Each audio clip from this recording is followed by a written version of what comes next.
اتقوا ربكم الذي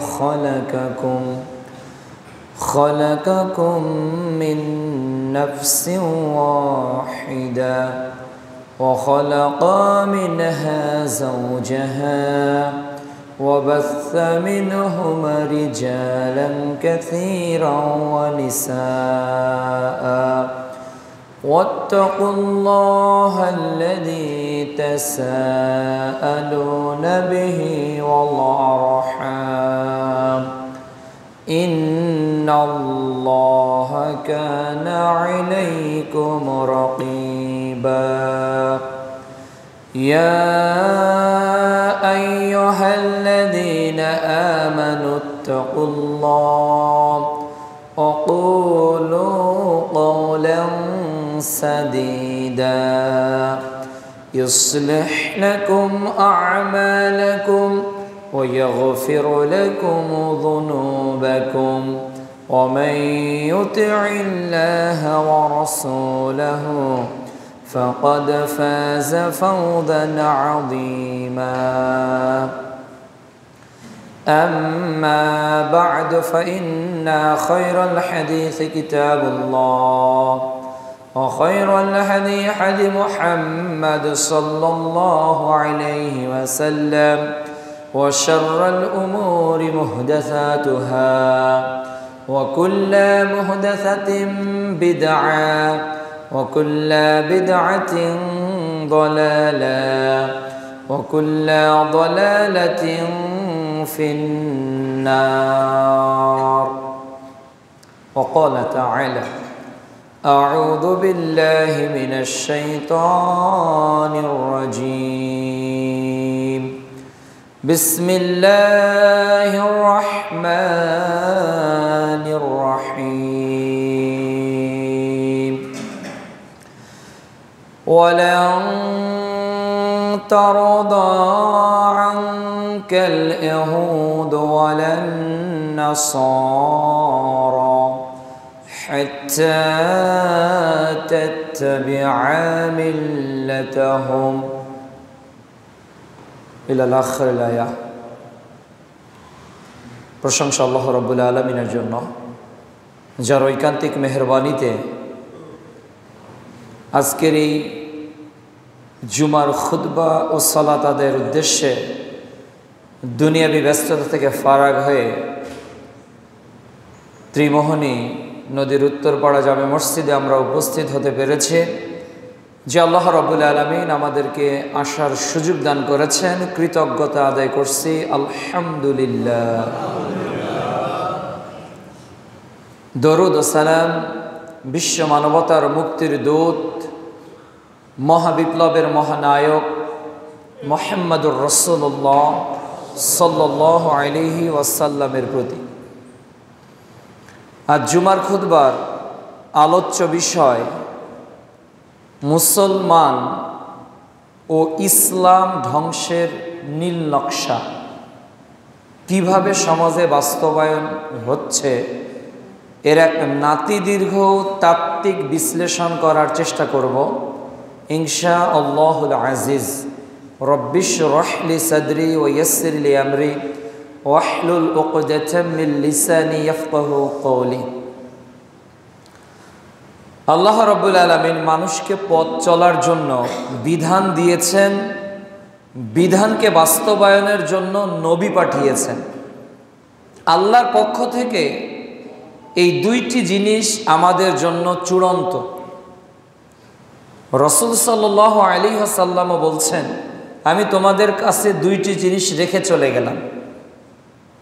একটি হলো কিতাবুল্লাহ, আল্লাহর কিতাব, আর একটি হলো সুন্নাতুর রাসূল, আমাদের নবীর আদর্শ।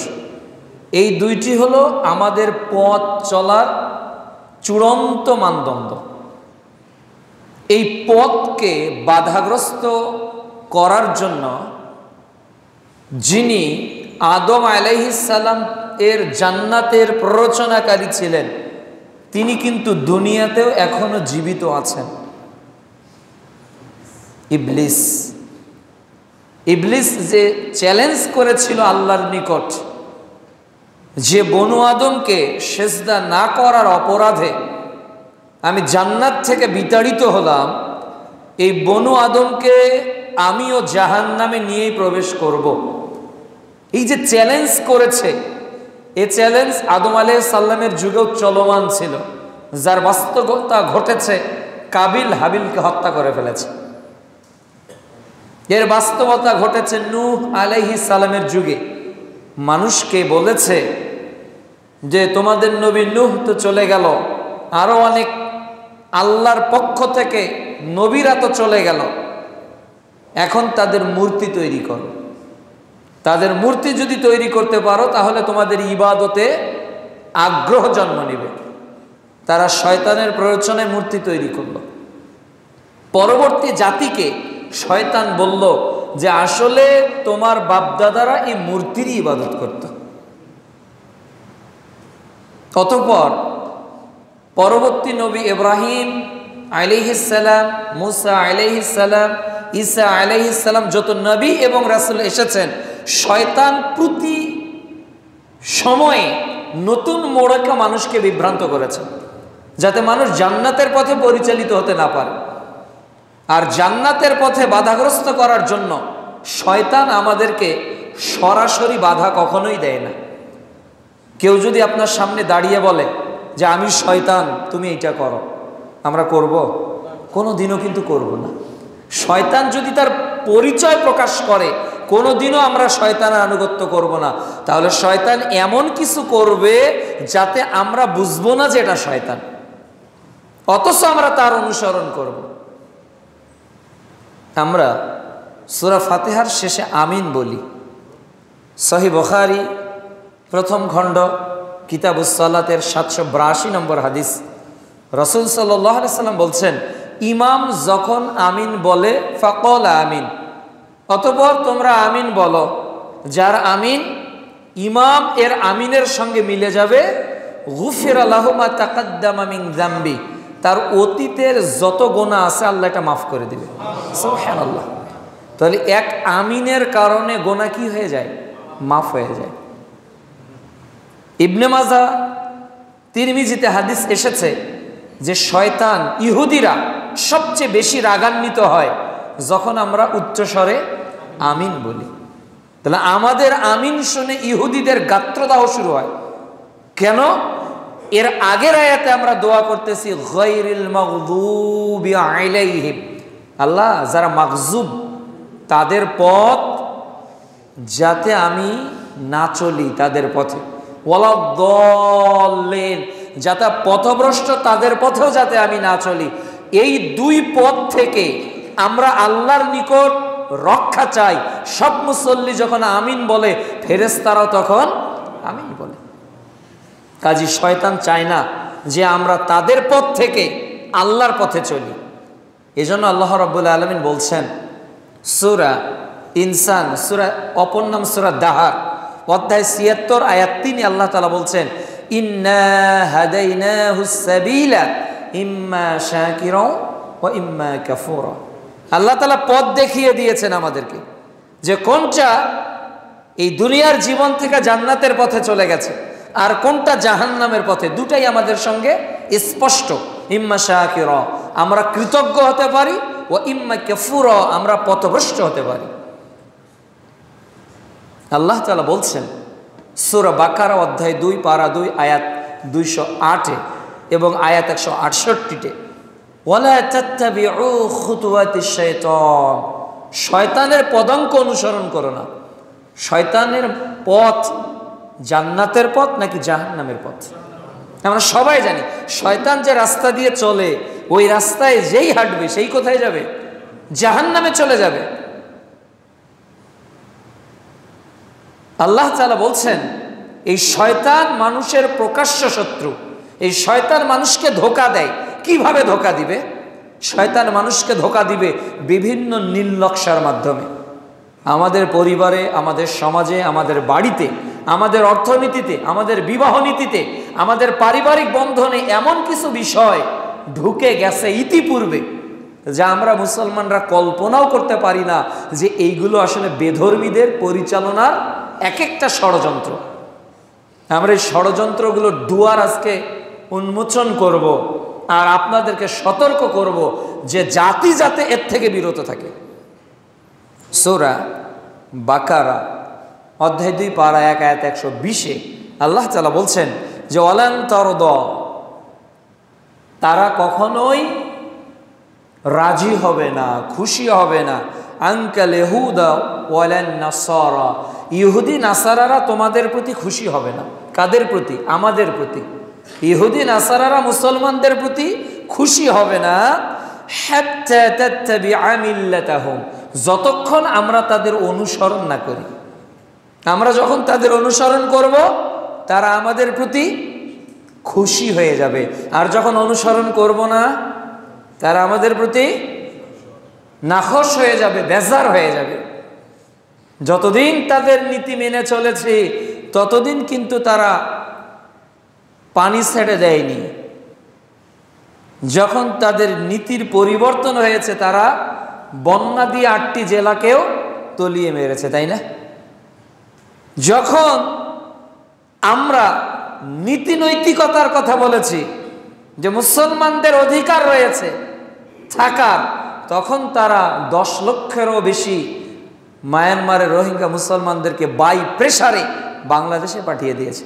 কাউকে নদীতে ডুবিয়ে মেরে দিয়েছে, প্রকাশ্যভাবে ধর্ষণ করেছে, ছোট্ট ছোট্ট মাসুম শিশুদেরকে হত্যা পর্যন্ত করেছে। কিসের কারণে? তাদের অনুসরণ না করার কারণে। যখনই আপনার তাদের অনুসরণ করতেন আপনার কোনো বিপদ, গোটা বিশ্বে মুসলমানদের উপর কোনো বিপদ আসতো না যদি আমরা তাদের অনুসরণ করতাম। আজকে দেখুন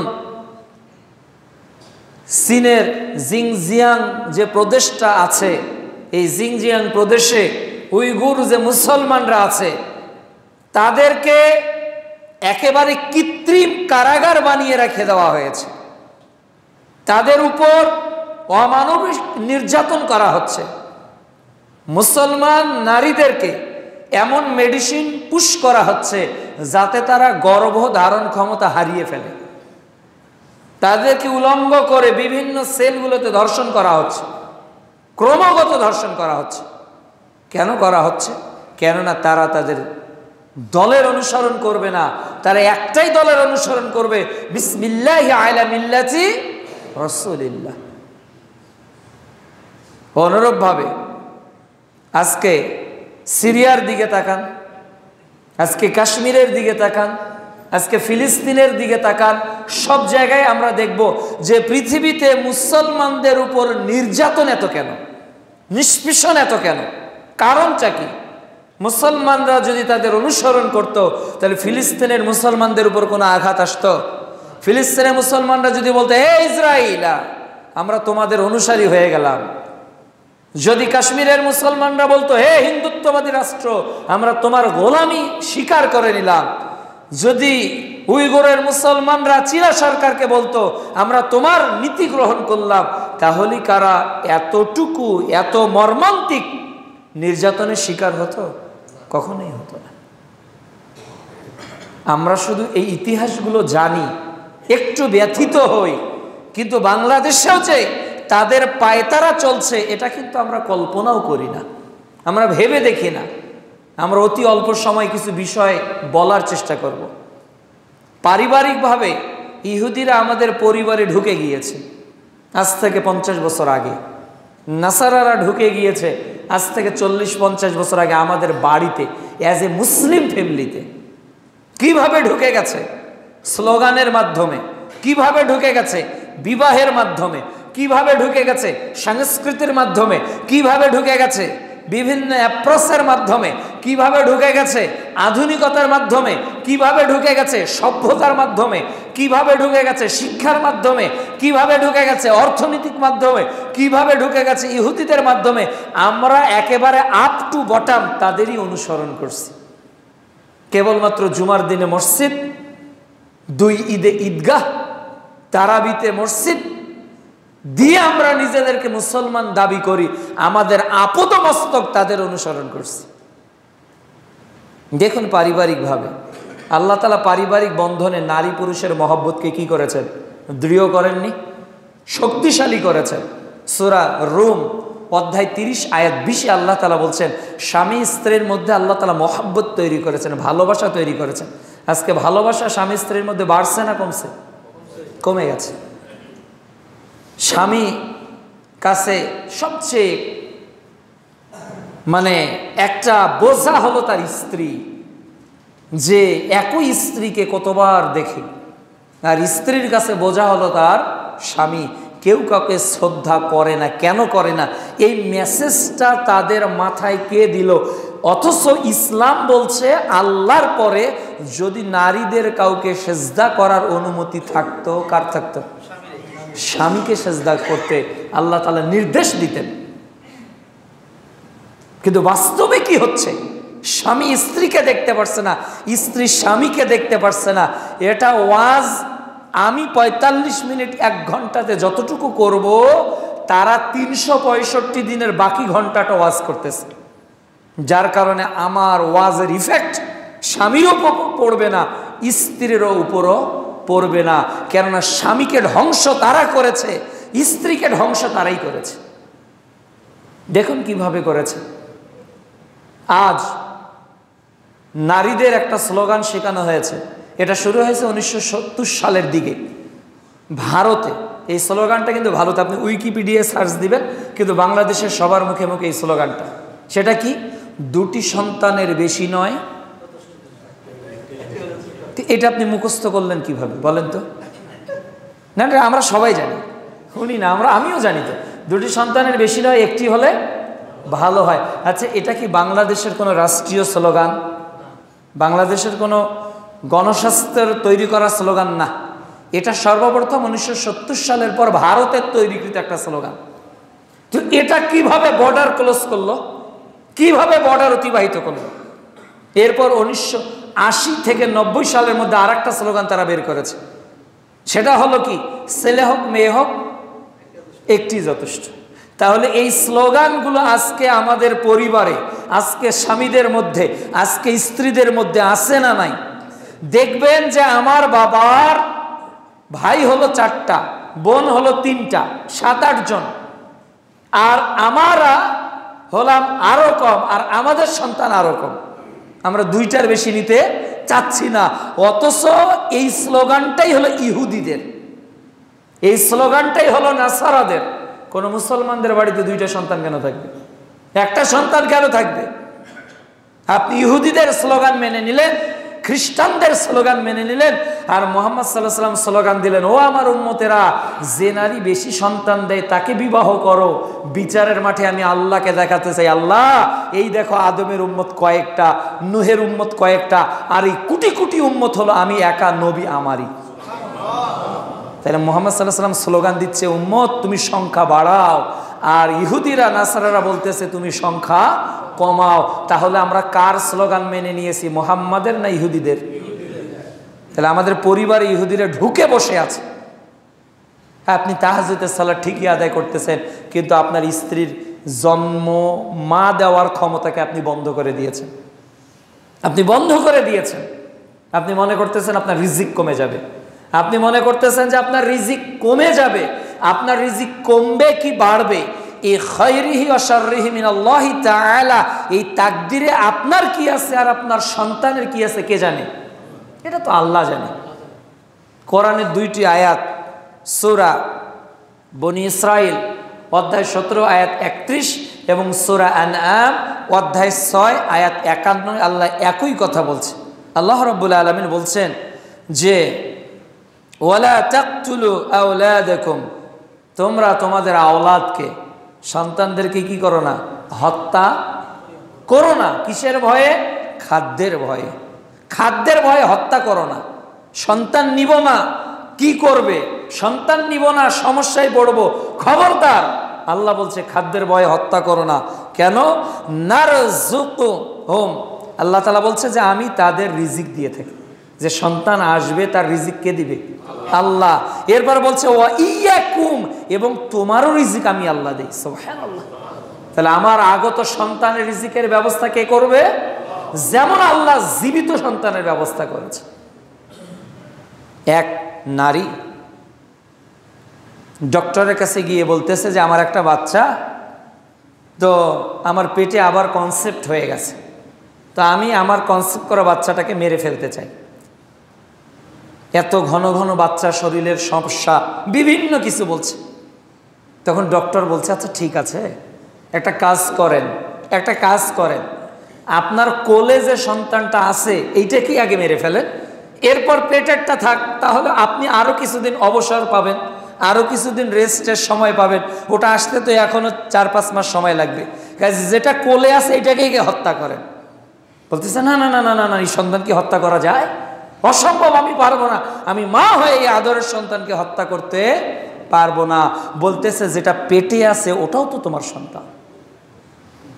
প্রিয় উপস্থিতি, আজকে আমরা ইহুদিদের এই খপ্পরে পড়ে গিয়ে আমরা আমাদের সন্তান গ্রহণ করার ক্ষমতাকে হারিয়ে ফেলেছি।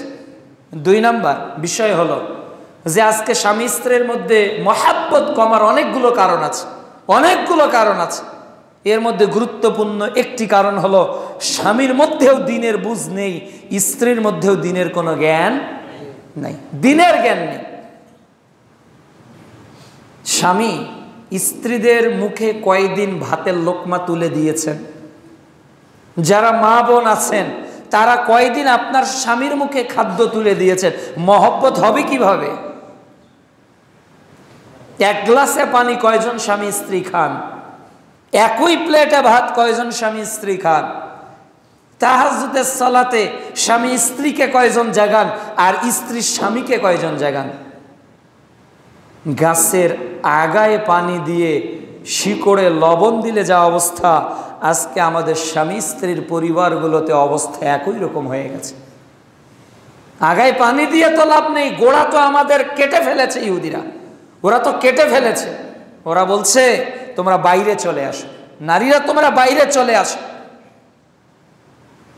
থাকবো না কো বদ্ধ ঘরে, দেখবো এবার জগৎটাকে কেমন করে ঘুরছে মানুষ যুগান্তরের ঘূর্ণি পাকে। দেশ হতে দেশ দেশান্তরে ছুটছে তারা কেমন করে। এই যে নারীদের মধ্যে বাইরে বের হওয়ার স্লোগান কারা দিয়েছে? কোরআন, হাদিস, নবী, রাসূল, সাহাবী, তাবী, নারীদেরকে বাইরে বের হতে হবে, এই স্লোগানগুলো পরিবারে কে ঢুকালো? বিভিন্ন এনজিও গুলো ঢুকিয়ে দিয়েছে যে তুমি 2 লক্ষ টাকা ঋণ নাও, 50,000 টাকা ঋণ নাও, 1 লক্ষ টাকা ঋণ নিয়ে তুমি স্বাবলম্বী হও। আর কতদিন স্বামীর আশায় চেয়ে থাকবে, কতদিন বাপের আশায় চেয়ে থাকবে, তুমি নিজেও কিছু করো। তাহলে স্ত্রীকে প্রলোভন দিল কিসের নামে? অর্থের নামে, অর্থের নামে। তুমি ইনকাম করতে পারবে তো। 2 নম্বর, তুমি চাকরি করো, 60% কোটা হলো প্রাইমারির নারীর আর 40% পুরুষের, তাই না? 20 বছর আগে আর্মিতে যত মহিলা ছিল আজকে 20 বছর পর তার চেয়ে বাড়ছে না কমছে? অনেক গুণ বেড়ে গেছে। আজকে 20 বছর আগে, 10 বছর আগে মহিলারা এইভাবে রাস্তা টহল দিত দেখেছিলেন কখনো? ঢাকা শহরের মানুষ আপনারা 20 বছর আগে, এখন প্রত্যেকটা গাড়ির একদিকে পুরুষ একদিকে নারী, একদিকে পুরুষ একদিকে নারী। তাহলে ওই নারীটা বের হলো কিসের আশায়? কিসের লোভে? চাকুরির লোভে। তাহলে চাকরির লোভ এটা ইহুদিদের স্বভাব, নারীদের সম অধিকারের স্লোগান এটা ইহুদিদের স্বভাব। আমাদের প্রত্যেকের বাড়িতে এই স্লোগান এখন জয় জয়কার কারবার হয়ে গেছে। প্রত্যেকের মেয়েরা চাকরির জন্য পড়তেছে না, চাকরির জন্য রাত দিন পড়াশোনা করতেছে, রাত দিন ওদেরকে অমুক হতে হবে, তমুক হতে হবে, না হলে ওদের জীবন যেন ব্যর্থ হয়ে গেল, ওদের পড়াশোনা যেন ব্যর্থ হয়ে গেল। লাভটা কি হচ্ছে? স্বামী স্ত্রীর মধ্যে আজকে তালাক বেড়ে গেছে, বিশেষ করে ঢাকা শহরে তালাক অনেক বেড়ে গেছে, অনেক বেড়ে গেছে। একজন ভাই দুঃখ করে বলছে, ভাই আমার 2 সন্তান, আমার স্ত্রী আর আমার সংসার করবে না। বলতেছে আমি তোমার সংসার করব না, আমি মডার্ন ভাবে চলবো, তুমি যদি বাধা দাও আমি তোমাকে তালাক দেব। আপনি কি করেন? যে আমি চাকরি করি। স্ত্রী কি করে? সেও চাকরি করে, সে প্রাইমারিতে চাকরি করে। তো স্ত্রীকে প্রাইমারিতে চাকরি করিয়েছেন, ওর ঝাল তো লাগবেই। সে তো নিজে এখন 30,000 টাকা ইনকাম করে, আপনার মতো স্বামী আর একটা ছাড়লে আর একটা আসবে। আপনি যেমন কর্ম করবেন আল্লাহ আপনাকে ফল দিবে না? ও দুনিয়াতে শাস্তি স্বামীদের, মরার পর তো আছে। স্ত্রীরা স্বামীর অবাধ্য হওয়া এটা স্ত্রীদের যতটা না দুর্বলতা, এর চেয়ে 1000 গুণ দুর্বলতা হলো স্বামীদের। 1000 গুণ দুর্বলতা হলো স্বামীদের। ওই আমাদের স্ত্রী তো বায়না ধরে না বেপরদায় চলার, আমাদের স্ত্রী তো ডিসলাইন বাড়িতে তোলার বায়না ধরে না, আমাদের স্ত্রী তো 3 পিস পরে বাইরে বের হওয়ার বায়না তোলে না, আমাদের স্ত্রীরা তো ঠান্ডার সময় গরম পানি করে দিতে প্রস্তুত রয়েছে, আমাদের স্ত্রীরা তো আমরা যাওয়ার আগেই সব কিছু রেডি করে প্রস্তুত হয়ে আছে। আপনার হচ্ছে না কেন? কেননা দেখবেন এখানে কেস টেকিং করে, ডাক্তারের ভাষা হলো কোনো রুগীকে ভালো ট্রিটমেন্ট করতে হলে তার আগে কেস টেকিং করতে হবে। কেন তারই রোগ হলো? একদিনে হয়েছে? হয়নি। দেখা যাবে তার স্ত্রী স্বামীর মধ্যে ইসলামিক সমস্যা থাকার কারণেই, অর্থাৎ ইহুদি নাসরাদের পথে তারা উভয়ই চলার কারণে পরিবারে কোনো শান্তি নাই। সে তো স্টার জলসা দেখতেছে, সেখানে নারীদের অনেক কিছুই আছে। সে তো জি বাংলা দেখতেছে, সেখানে নারীর অনেক কিছুই আছে। কেন আমি আমার স্বামীকে মেনে চলবো?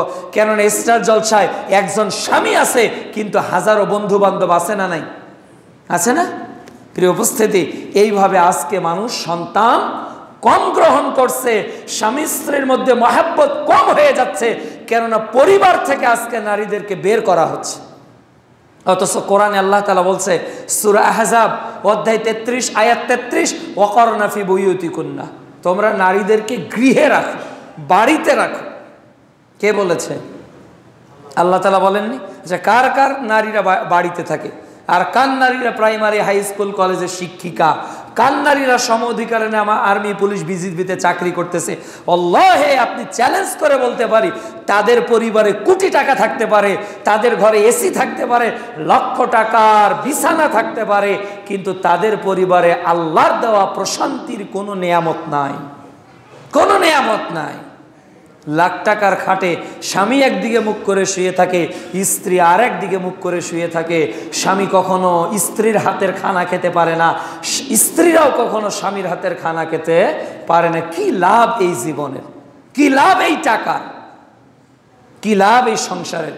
অথচ আল্লাহ রাব্বুল আলামিন বলছেন, নারীরা হলো তোমাদের পোশাক, আর তোমরাও হলে স্ত্রীদের পোশাক। 2 নাম্বার, আজকে আমরা নিজেদের সামাজিকভাবে ইসলাম থেকে অনেক দূরে রেখে দিয়েছি। মানুষ সমাজবদ্ধ জীব, আমরা সামাজিকভাবে ইসলাম থেকে অনেক দূরে ডাইভার্ট হয়ে আছে। আল্লাহ তাআলা বলছেন যে সূরা নিসা অধ্যায় 4 আয়াত 1, আমি একজন নারী ও পুরুষের মাধ্যমে গোটা পৃথিবীর বংশ বিস্তার করেছি। কিন্তু এই সামাজিকতা আমাদের কতটুকু? সামাজিকতার মধ্যে যা আছে সবই এন্ট্রি ইসলাম। একটা স্বামী আর স্ত্রীর বিবাহের মাধ্যমে তাদের বন্ধন শুরু, তাই না? স্বামী এবং স্ত্রী। কিন্তু আমাদের বিবাহ কি ইসলামিক হচ্ছে? আমরা যেভাবে বিবাহ করি, যেভাবে স্ত্রী নিয়ে আসি, এগুলো অধিকাংশই অমুসলিমদের নীতি, অমুসলিমদের। কেবলমাত্র একজন হুজুর ডেকে নিয়ে এসে এত টাকা দেনমোহর, এত টাকা নগদ, অমুকের ছেলে অমুকের মেয়ের সঙ্গে শরঈ মুহাম্মাদি অনুযায়ী বিবাহ দিলাম, ছেলে বলবে কাবিল তু আলহামদুলিল্লাহ, আমি কবুল করলাম। এ ছাড়া বিয়ের আগে এবং পরে কোথাও ইসলাম নাই। দেখেন আপনার পরিবারে কোথায় ইসলাম আছে? যেই দিন মেয়েকে দেখতে গেছেন সেই দিন এঙ্গেজমেন্ট করেছেন, স্ত্রীর ওই যাকে বিবাহ করবেন তার হাতে একটা আংটি ঢুকিয়ে দিয়েছেন, তাই না? যে ঢুকিয়ে দিয়েছে সে কাবিরা গুনাহ করেছে। যাকে বিবাহ করেননি তার হাত ধরলেন কেন?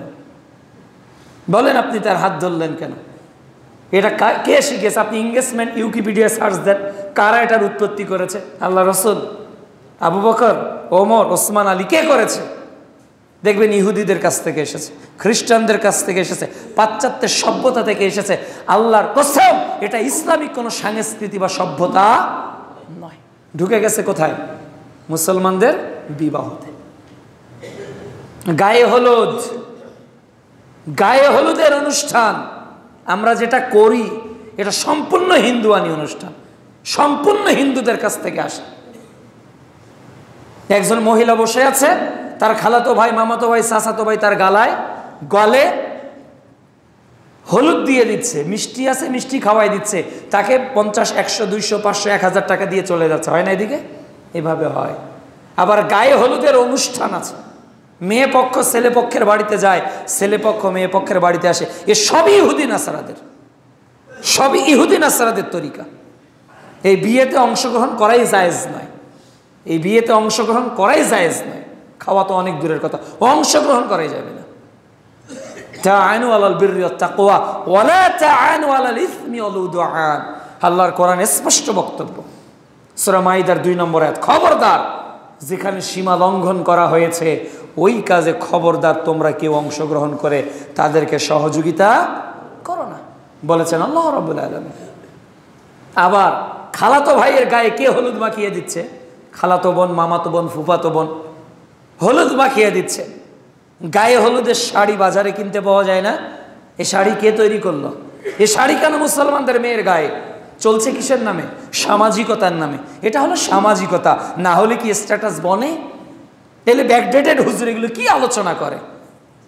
আমাদের সমাজ এটাই চলবে, এইটাই যে সমাজ, এর সংজ্ঞা কোথায়?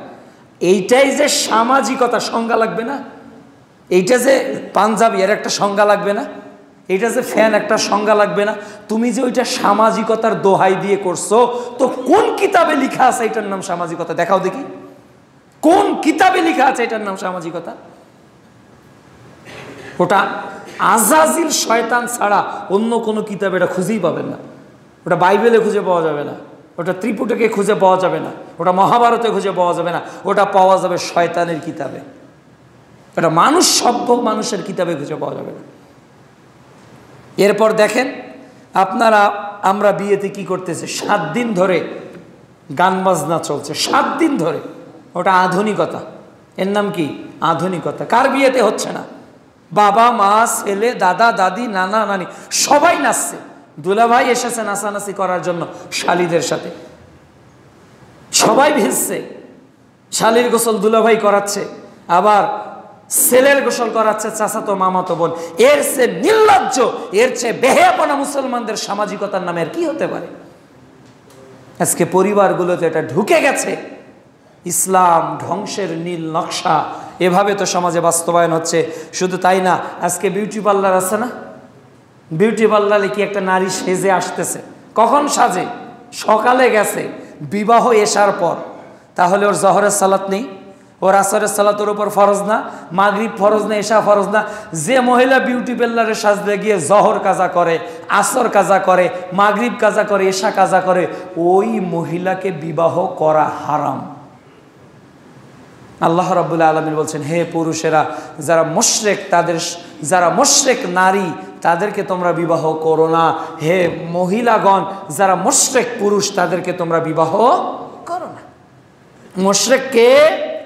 ইবনে মাজার 1080 নম্বর হাদিস, মান তারাকা সালাতা ফাকাদ আশরাকা, যে 1 ওয়াক্ত সালাত ছেড়ে দিবে সে মুশরিক। তাহলে ওই মেয়েকে তো বিবাহ করাই বৈধ নয়। ও বিউটি পার্লারে 3 ঘন্টা আগে সেজে আছে, 5 ঘন্টা আগে সেজে আছে, ওর উপর সালাত ফরজ নয়। ও উজু করলে তো ওর মেকআপ নষ্ট হয়ে যাবে, তাই না? এগুলো কখনো মুসলমানদের পরিবারে শোভনীয় ছিল না, কিন্তু ওরা বিউটি পার্লারের নামে, বিবাহের নামে আজকে আমাদের পরিবারে ঢুকেছে। যদি 10 বছর আগে শয়তান বলতো, আমি শয়তান আজাজিল বলছি তোমার মেয়েকে বিউটি পার্লারে গিয়ে সুন্দর ডিজাইন করো, আমরা কেউ শুনতাম? কখনোই শুনতাম না। কিন্তু ও ইউটিউবে, ও ফেসবুকে, ও বিভিন্ন বিউটি পার্লারে দেখতে দেখতে বলতেছে যে অমুক করতেছে আমিও করি, অমুকের মেয়ে করে আমিও করি, অমুকের মেয়ের বিবাহতে এটা হয়েছে আমার মেয়ের বিবাহতেও এটা হোক। এটা সামাজিকতার দোহাই দিয়ে শয়তান ঢুকে দিয়েছে। শুধু তাই না, আজকে আতশবাজি চলতেছে। দেখবেন যে বিবাহের একটা গেট 50 গজ, 100 গজ, 200 গজ সাজানো আছে আতশবাজিতে। এমনিতেই অপচয় আর অপচয়। অথচ বনী ইসরাইল অধ্যায় 17 আয়াত 27 আল্লাহ তাআলা বলছে, যারা অপচয় করে তারা হলো শয়তানের ভাই। অপচয়কারী কার ভাই? শয়তানের ভাই। আমাদের মধ্যে এই মেজাজগুলো আজকে তৈরি রয়েছে। এরপর দেখেন বিবাহ অনুষ্ঠানে আমরা কি করি? বউ ভাতের আয়োজন করি। বউ ভাত, বিয়ের পরের দিন বউ ভাত। মেয়েটাকে দেখব, এরপর খাওয়া দাওয়া করে তাকে উপহার দিব। এগুলো মেড ইন, মানে এগুলো কাম ফ্রম হিন্দুস্তান। এগুলো হিন্দুস্তান থেকে আসা। এগুলো কাম ফ্রম মক্কাও নয়, কাম ফ্রম মদিনাও নয়। কাম ফ্রম প্রফেট মোহাম্মদুর রাসূলুল্লাহ সাল্লাল্লাহু আলাইহি ওয়াসাল্লাম নয়, এ কাম ফ্রম ডিভিল, মানে শয়তানের কাছ থেকে এসেছে। বউ ভাত কিসের? মুসলমানদের হবে ওলিমা, মুসলমানদের হবে ওলিমা। বিবাহের পরের দিন ছেলে খোরমা খাওয়াবে, উটের গোস্ত খাওয়াবে, সাধ্য অনুযায়ী মুরগির গোস্ত খাওয়াবে, যার যতটুকু সামর্থ্য আছে। বিবাহের পরের দিন সে মানুষকে বিবাহের অনুষ্ঠানের ঘোষণা দিয়ে খাওয়াবে, এর নাম ওলিমা। বৌভাত ইসলামে হারাম, বৌভাত ইসলামে নেই। অথচ বৌভাবের দোহাই দিয়ে সামাজিকতার নামে কত কৃষ্টি কালচার আজকে সমাজে চলছে, এগুলো নাকি সামাজিকতা। এরপর দেখুন আজকে অতিরিক্ত খরচ, একটা শেরওয়ানি দাম তার 25,000 টাকা। কয়দিনের জন্য পড়বে? একদিনের জন্য। একটা ঘোমটা দিয়েছে, মুকুট পরেছে, ওই মুকুট বিবাহের ওই বৈঠক ছাড়া আর অন্য কোনো কাজে লাগে? এগুলো কি অপচয়? এগুলো কমন সেন্সের বিষয়। নারীকে একটা শাড়ি পরাতে হবে, যে শাড়ির দাম 50,000, 60,000, 70,000 টাকা, কেন পরাতে হবে? অথচ একটা বোরকা আপনি 1500, 2000, 1200 টাকায় কিনে দিতে পারেন। বোরকা দিয়েই মেয়েকে আপনার বাড়িতে নিয়ে আসতে হবে যদি আপনি পুরুষ হয়ে থাকেন। বোরকা পরেই আপনার শ্বশুর বাড়ি থেকে আপনার স্ত্রীকে নিয়ে আসতে হবে যদি আপনি পুরুষ হয়ে থাকেন। যদি পুরুষ হয়ে থাকেন তাহলে খাওয়াবেন আপনি, পরাবেন আপনি, দেখাবেন গোটা বাংলাদেশকে। মোহর কে দেয়? স্বামী দেয়। ওই স্ত্রী থাকার জন্য খাটের কে ব্যবস্থা করেছে? স্বামী ব্যবস্থা করেছে। ওই স্ত্রী থাকবে এজন্য ঘর কে তৈরি করেছে? স্বামী তৈরি করেছে। ওই স্ত্রী রান্না করবে এজন্য ম্যাজিক চুলা, ওভেন, গ্যাস কে কিনেছে? স্বামী কিনেছে। ওই স্ত্রী যাতে ডাইনিং টেবিলে খায়, 1.5 লক্ষ টাকা দিয়ে ডাইনিং টেবিল কে কিনেছে? স্বামী কিনেছে। প্রতি মাসে 1500, 2000, 3000 টাকা কারেন্ট বিল হয়, কে প্রদান করবে? স্বামী প্রদান করবে। তাহলে আপনার দেওয়া কারেন্ট বিল, আপনার দেওয়া রান্নাঘর, আপনার দেওয়া ম্যাজিক চুলা, আপনার দেওয়া আলতা, আপনার দেওয়া প্রসাধনী সে গায়ে মেখে সৌন্দর্যমণ্ডিত হয়ে সে মানুষকে তার সৌন্দর্য দেখাবে। টাকা আপনার আর দেখবে মানুষ। এ তো বোকামি ছাড়ার কিছুই না, এটা তো পাগলামো, এটা তো পাগলামো ছাড়ার কিছুই না।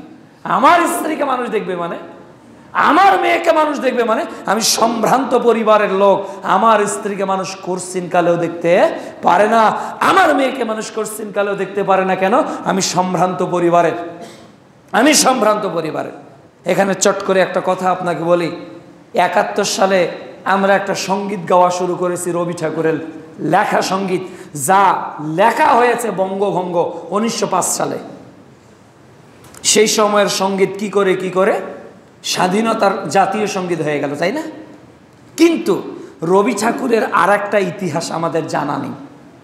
রবি ঠাকুরের মা যখন গঙ্গাতে স্নান করতে যেতেন তখন পালকি নিয়ে যেতেন। রবি ঠাকুরের মা যখন গঙ্গাতে নামতেন, যেখানে নামবেন পুরো জায়গাটা কাপড় দিয়ে ঘিরে ফেলতেন। এরপর রবি ঠাকুরের মা গঙ্গাতে ডুব দিয়ে এরপর কাপড় পরিবর্তন করতেন, এরপর পালকিতে উঠে শব্দ করতেন। তখন পালকি বহনকারীরা বুঝতে পারতেন, হ্যাঁ রবি ঠাকুরের মা এখন পালকিতে উঠেছে। তারা রবি ঠাকুরের মাকে নিয়ে বাড়িতে আসতেন। তাহলে রবি ঠাকুরের মায়ের পর্দাটা তোমরা গ্রহণ করো নাই, কিন্তু রবি ঠাকুরের সঙ্গীতটা গ্রহণ করেছ। আচ্ছা, মা না হলে কি রবি ঠাকুরের জন্ম হতো? হ্যাঁ, মা আগে না সন্তান আগে? মা আগে না সন্তান আগে? তো মায়ের পর্দাটা এদেশের মানুষ গ্রহণ করলো না, কিন্তু বঙ্গভঙ্গ হ্রদের কবিতাটা ঠিকই বাংলাদেশের মানুষ গ্রহণ করলো। তার মানে শয়তান যেটাতে খুশি হয় আমরা সেইটা করতে রাজি আছি, আর শয়তান যেটাতে নাখোশ হয় ওটা রবি ঠাকুরের মাও করলে আমরা রাজি নেই। এ হলো মুসলমানদের বর্তমান চরিত্র। আজকে এটাই হলো আমাদের সামাজিকতা। আজকের সমাজে জেনা সহজ, আপনার বিবাহ কঠিন। জেনা কি সহজ, 200 টাকায় জেনা সম্ভব, আর বিবাহটা কি কঠিন কঠিন কঠিন হয়ে গেছে। দেখলেন না আপনি 21 বছরের যুবকটা শ্বাসরুদ্ধ করে নিজের মায়েকে হত্যা করলো, এরপর ডিপ ফ্রিজে রেখে ডাকাত মেরেছে, নাটকও সাজালো, তাই না? কেন হচ্ছে এগুলো? 500 টাকা মা দেয়নি। কেন দেয়নি? কেন দেয়নি?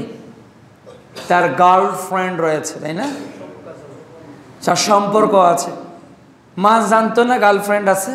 মা জানতো, আগে বকাঝকা করেছে। তো তো গার্লফ্রেন্ড থাকলে মায়েরা বকাঝকা করে, কিন্তু ছেলেকে বিবাহ দেয় না। কেন দেন না? যেই দিন আপনার ছেলে গার্লফ্রেন্ডের প্রয়োজনীয়তা অনুভব করেছে, আপনাকে বুঝতে হবে আপনার ছেলের জৈবিক চাহিদা তৈরি হয়েছে। যেই দিন আপনার মেয়ের সঙ্গে কোনো বন্ধুকে একই রিকশায় উঠতে দেখবেন, ওই দিন আপনি পিতা, আপনাকে বুঝতে হবে আপনার মেয়ের ষড়রিপুর চাহিদা তৈরি হয়েছে। আপনি যদি আপনার মেয়েকে বিবাহ না দেন, আপনি যদি আপনার ছেলেকে বিবাহ না দেন, ওই দিনের পর থেকে যতদিন আপনার ছেলে, যতদিন আপনার মেয়ে আপনার তত্ত্বাবধানে থেকে ওই বয়ফ্রেন্ড আর গার্লফ্রেন্ডের সঙ্গে কথোপকথন করবে, যতবার জেনার পাপ করবে, বাপের আমল নামায় যুক্ত হবেই হবে। কেন বিয়ে দিলেন না? আপনার মেয়ের বয়স যখন 14 বছর, তখন বিয়ে দেন যদি তার প্রয়োজন হয়। আপনার ছেলের বয়স 18 বছর, তার প্রয়োজন হতে পারে, বিবাহ দেন। আর রিজিকের ফয়সালা তো উপর থেকে হবে। কিন্তু জেনার ফয়সালা যে আপনার পাপে কাঁধে জন্ম নিচ্ছে, এর হিসাব কিভাবে দিবেন? এর হিসাব আপনি কিভাবে দিবেন বিচারের মাঠে? যদি ছেলেকে কন্ট্রোল করতে চান, তাহলে জেনারেল শিক্ষা ছেলেদের জন্য হারাম করে দেন। ওকে মাদ্রাসায় রাখেন, আপনার কাছে রাখেন, ওর মোবাইলটা কেড়ে নেন, তাহলে ছেলে আপনার নিয়ন্ত্রণে থাকতে পারে। ডিসলাইন বাড়িতে রাখা বন্ধ করে দেন, আপনার বাড়িতে কোনো অ্যান্ড্রয়েড সেট থাকবে না, তাহলে আশা করা যায় আপনার ছেলে মানুষের খপ্পরে পড়বে না। ছেলেকে একেবারে ব্রয়লার মুরগি যেভাবে শেটের মধ্যে রাখে, ওইভাবে রাখতে হবে, তাহলে আপনার ছেলে আর ভুল পথে যাবে না। ছেলেকে আপনি হাতে অ্যান্ড্রয়েড ফোন তুলে দিবেন, ছেলেকে আপনি ফ্রি ওয়াইফাইয়ের ব্যবসা করে কানেক্ট করে দিবেন, ছেলের সঙ্গে বান্ধবী হাঁটাহাঁটি করবে, ছেলে আবার বন্ধু বান্ধবের সঙ্গে মেশামেশি করবে, রাতে বাড়ি ফিরবে, ও নাইট ক্লাবে যাবে, আর মনে করবেন ছেলে আপনার ইমাম বুখারী হবে আর মেয়ে আপনার মারিয়ম হবে। এটা তো কোনোদিনও সম্ভব না, এটা কোনোদিনও সম্ভব না। এই সন্তান হত্যা করেছে, এর পিছনে দুইটা ইতিহাস, দুইটা আমাদের প্রমাণ দিয়ে গেল। আজকে পরিবারের দিনের শিক্ষা না থাকার কারণে একটা ছেলে তার মাকে কিভাবে সম্মান করবে সে এটা জানে না। আর 2 নাম্বার, আজকে কো এডুকেশন থাকার কারণে, আজকে যৌথ শিক্ষা ব্যবস্থা থাকার কারণে আজকে ছেলেরা নারীর প্রতি আসক্ত হচ্ছে, আর নারীরা ছেলের প্রতি আসক্ত হচ্ছে। আর বাপ মা যদি বিবাহ না দিতে চায়, কেউ গলায় দড়ি দিচ্ছে, কেউ বিষ খাচ্ছে, আবার কিছু ভিডিও পাওয়া যায় ওরা মানে 2 জন যে যাকে ভালোবাসে 2 জন একসঙ্গে গাছে ঝুলছে, এমনও ভিডিও ফুটেজ পাওয়া যাচ্ছে না? কি মহব্বত, কি ভালোবাসা! নাউযু বিল্লাহি মিন যালিক। ধিক শতধিক ওই পিতার জন্য, ধিক শতধিক ওই মায়ের জন্য, ওই মেয়ের জন্য যে তার মেয়েকে নিয়ন্ত্রণ করতে পারে না, যে তার ছেলেকে নিয়ন্ত্রণ করতে পারে না। 2 কারণে পারে না। 1, তাকে শরীয়ত বোঝায় নাই। 2, তার প্রয়োজনের সময় তাকে বিবাহ দেয়নি। তার প্রয়োজনের সময় তাকে বিবাহ দেয়নি। সন্তান ইন্টার পাস করেও বিবাহ দিতে পারে, তাহলে সন্তানের কি হয়ে গেল? ওর চোখ আর অন্য দিকে যাবে না। আপনার বৌমা পড়াশোনা করবে, আপনার ছেলেও পড়াশোনা করবে, সমস্যা কোথায়?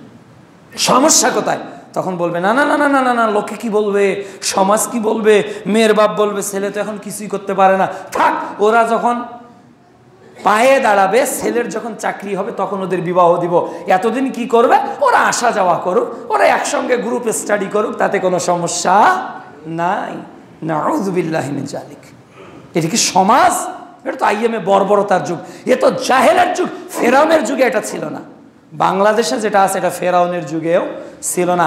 ফেরাউনের যুগে কখনো আবাসিক হোটেলে এই জেনার ইতিহাস ঘটেছে, এটা ফেরাউনের যুগে পাওয়া যাবে না, এটা আবু জেহেলের যুগেও পাওয়া যাবে না, যা বাংলাদেশে চলছে। কেন চলছে এটা? কেননা আজকে জেনা সহজ আর বিবাহ কঠিন। বিবাহ মানে কয়েক কোটি টাকার মালিক হতে হবে, আর জেনা মানে 500 টাকা, জেনা মানে 200 টাকা। যে উপস্থিতি, এভাবে আজকে আমাদের সমাজে এটা সামাজিকতার নামে চলছে। আরেকটি দেখুন সামাজিকতার নামে চলছে, সেটা কি? প্রত্যেক দোকানে টিভি আছে, টিভিতে গান বাদ্যযন্ত্র সবই চলছে। আচ্ছা, এলাকার মানুষ কি এটাকে অপরাধ মনে করে? করে? কেউ করেন বলেন তো? এটা সামাজিক অপরাধ কেউ মনে করে? তার বিচার হয়েছে কখনো? তার সালিশ হয়েছে না? হয়নি। একটা বাজারের একটা জায়গায় দেখবেন ক্রাম বোর্ড চলছে, 4 জন 4 দিকে দাঁড়িয়ে ক্রাম বোর্ড খেলছে, এটা কি সামাজিক অপরাধ? না। একটা দোকানে বিড়ি পাওয়া যায়, এটা সামাজিক অপরাধ? একটা দোকানে জর্দা পাওয়া যায়, এটা সামাজিক অপরাধ? একটা দোকানে সিগারেট পাওয়া যাচ্ছে, এটা কোনো সামাজিক অপরাধ নয়।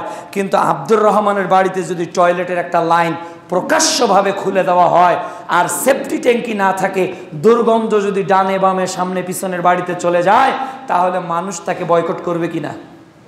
তার বিচার হবে কি হবে না? তাকে মসজিদে ডেকে আনবে, তাকে আপনার কাউন্সিলরকে ডেকে আনা হবে যে আব্দুর রহমান আপনি করেছেন কি, কেন, কি করেছি?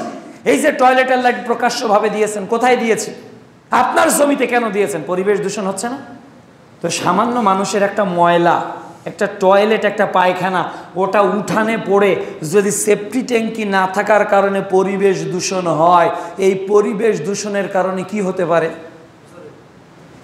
এটার কারণে কি হতে পারে? তার শরীরের কতটুকু ক্ষতি হতে পারে সায়েন্টিফিকভাবে? এই গন্ধটা তার জন্য ক্ষতিকর, কিন্তু সায়েন্টিফিকভাবে তার কি ক্যান্সার হবে? হ্যাঁ, তার আলসার হবে? হ্যাঁ, তার পাকস্থলীতে টিউমার হবে? তার রক্তে শূন্যতা দেখা দিবে? তাই ডায়াবেটিস দেখা দিবে? কিছু দেখা দিবে? কিচ্ছু হবে না। কিন্তু যেগুলো সামাজিকতার নামে প্রকাশ্যভাবে জেনা চলছে, ক্রামবোর্ড খেলা চলছে, লুডো খেলা চলছে, এগুলোর মাধ্যমিক সমাজ পুরোটাই ধ্বংস হয়ে যাচ্ছে না? এগুলো কি আব্দুর রহমানের এই পায়খানার থেকেও খারাপ জিনিস না? এরপরেও ওইগুলোকে আমরা বাধা দেই না যতটা এইটাকে বাধা দিচ্ছি। তাহলে শয়তান আমাদেরকে নিয়ে কিভাবে খেলছে এটা কিন্তু আমরা কেউই বুঝতে পারছি। 3 নাম্বার, আজকে আমাদের অর্থনীতি কোথায় গিয়ে দাঁড়িয়ে গেছে? শয়তান আজকে দেখেন, গোটা পৃথিবীতে মুসলিম রাষ্ট্র আছে কয়টা? 57টা, তাই না? গোটা পৃথিবীতে মুসলিম রাষ্ট্র আছে 57টা। মুসলিম রাষ্ট্রের একটা ইসলামিক সহযোগী সংস্থা আছে, যেটা organisation of Islamic cooperation, Islamic সহযোগিতা সংস্থা। এই 57টা মুসলিম দেশ একদিনে তৈরি হয়নি। আজকে বাংলাদেশ, পাকিস্তান, এই মুসলিম রাষ্ট্রগুলো একসঙ্গে ছিল না। আজকে এই যে আপনার মিডল ইস্ট, এই যে মক্কা, এরপর আপনার বলেন ইরান, ইরাক, এই যে সৌদি, এই যে আরব আমিরাত, এই যত রাষ্ট্রগুলো আজকে এগুলো দিন দিন কি হয়ে যাচ্ছে? বিভক্ত হয়ে যাচ্ছে বিভিন্ন কারণে। এই ডিভাইড অ্যান্ড রুলস, এটা হলো ইহুদিদের চরিত্র। এগুলোর মাধ্যমে তারা আমাদের ইকোনমিকে আঘাত করেছে, অর্থনীতি আঘাত করেছে, যার কারণে আজকে মুসলমানদের অর্থনীতি সুদযুক্ত অর্থনীতি, আজকে মুসলমানদের অর্থনীতি ঘুষযুক্ত অর্থনীতি, আজকে মুসলমানদের অর্থনীতি যাকাত মুক্ত অর্থনীতি, যার কারণে আজকে আমরা হালাল হারাম কোনো বাদ বিচার করতেছি না। আমরা চেষ্টা করতেছি না কোন পথে যাব, কোন পথে যাব না, কোনটা গ্রহণ করব, কোনটা করব না। এটা নীল নকশা কাদের? ইহুদি নাসরাদের। 4 নাম্বার, তারা প্রাতিষ্ঠানিকভাবে যা শুরু করেছে, বিশেষ করে শিক্ষা ক্ষেত্রে, আজকে শিক্ষার নামে যে বেহেল্লাপনা, পোশাকের নামে, সংস্কৃতির নামে, দিবসের নামে, আচার অনুষ্ঠানের নামে সব মানুষকে ডাইভার্ট করে অনিসলামিকতার দিকে নিয়ে যাচ্ছে। অথচ ইসলামী শিক্ষা ব্যবস্থা আর মুসলমান শিক্ষা ব্যবস্থার মধ্যে রাত দিন পার্থক্য আমরা কেউ ভাবছি না।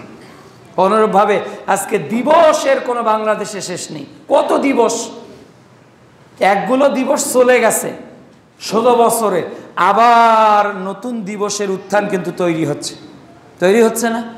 এখন যারা শহীদ হয়েছে তাদের নামে স্টেডিয়াম হবে, তাদের নামে এটা হবে, তাদের নামে ওটা হবে। এই যে মানে মুদ্রার এপিটার ওপিট। আমরা দিবস মুক্ত বাংলাদেশ চাই, আমরা অপসংস্কৃতি মুক্ত ইসলামিক সংস্কৃতি চাই, আমরা বাংলাদেশে পোশাকের স্বাধীনতা চাই, আমরা বাংলাদেশে শিক্ষার স্বাধীনতা চাই, আমরা বাংলাদেশের সাংস্কৃতিক স্বাধীনতা চাই, আমরা বাংলাদেশে অর্থনৈতিক স্বাধীনতা চাই।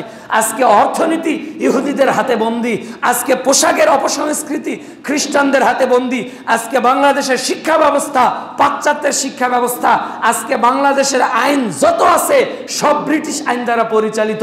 আমরা এগুলো থেকে স্বাধীন যেদিন হতে পারবো, ওই দিন বাংলাদেশের মুসলমান প্রকৃত অর্থেই স্বাধীন হতে পারবে। অনুরূপভাবে আজকে আমাদের ধর্মের নামে ঢুকে গেছে সুফিবাদ, ধর্মের নামে ঢুকে গেছে পীরতন্ত্র, ধর্মের নামে ঢুকে গেছে খাম্বা পূজা, মাজার পূজা। এগুলো সব ইসলামের নামে আজকে অপপ্রচার, ধর্মের নামে সমাজে ঢুকে গেছে। সর্বশেষ 7 নাম্বার যেটা বলবো, যে ইহুদিদের চক্রান্তের মধ্যে গুরুত্বপূর্ণ একটা চক্রান্ত হলো, তারা আমাদেরকে দুনিয়ার প্রতিযোগী বানিয়েছে, আখিরাতের প্রতিযোগী বানায় নাই। তারা আজকে আমাদেরকে দুনিয়ার গোলাম বানিয়েছে, আখিরাতের গোলাম বানায় নাই। আপনার বাড়িতে একটা সামনে BMW কার গেল, একাধিকবার উদাহরণ দিয়েছি, বিএমডব্লিউ কারের পিছনে একটা কুকুর দৌড়াচ্ছে, একজন বলতেছে আরে কুকুরটা কেন দৌড়াচ্ছে, ও কি বিএমডব্লিউ কারটাকে ধরতে পারবে? পাশের আর একজন বলছে যদিও বিএমডব্লিউ কারটাকে ধরতেও পারে এরপর কি করবে? বলেন এরপর কি করবে? কোনো লাভ আছে? 100 বছর আগে যারা ছিল আজকে কি তারা বাংলাদেশে আছে, পৃথিবীতে আছে? 100 বছর পর আজকে যারা আমরা আছি 100 বছর পর কি আমরা পৃথিবীতে থাকবো? তাহলে 100 বছর আগে যারা ছিল তারা পৃথিবীতে যেমন ছিল না, 100 বছর পর আমরাও থাকবো না, এটাই চূড়ান্ত। এরপরেও দুনিয়ার প্রতিযোগিতা আমার কোরআন তেলাওয়াত করতে দেয় না, দুনিয়ার প্রতিযোগিতা আজ সূরা কাহাফ পড়তে আমাকে দেয় নাই, দুনিয়ার প্রতিযোগিতা আজকে আমাকে দাওয়াতের পথে চালায় না, দুনিয়ার প্রতিযোগিতা আজকে আমাকে আল্লাহ বিমুখ করেছে, রাসূল বিমুখ করেছে, দিন বিমুখ করেছে। আমাদের শুধু দুনিয়া দুনিয়া দুনিয়া। আজকে আমরা সার্ভেন্ট অফ আল্লাহ না হয়ে সার্ভেন্ট অফ ডিভিল হয়ে গেছি। আমরা আল্লাহর গোলামি না করে আজকে আমরা শয়তানের গোলামিতে নিজেদেরকে পরিণত করেছি। এই জন্য আসুন আল্লাহ রাব্বুল আলামিন যেন এগুলো থেকে আমাদেরকে দূরে থাকার তৌফিক দান করেন। আল্লাহুম্মা।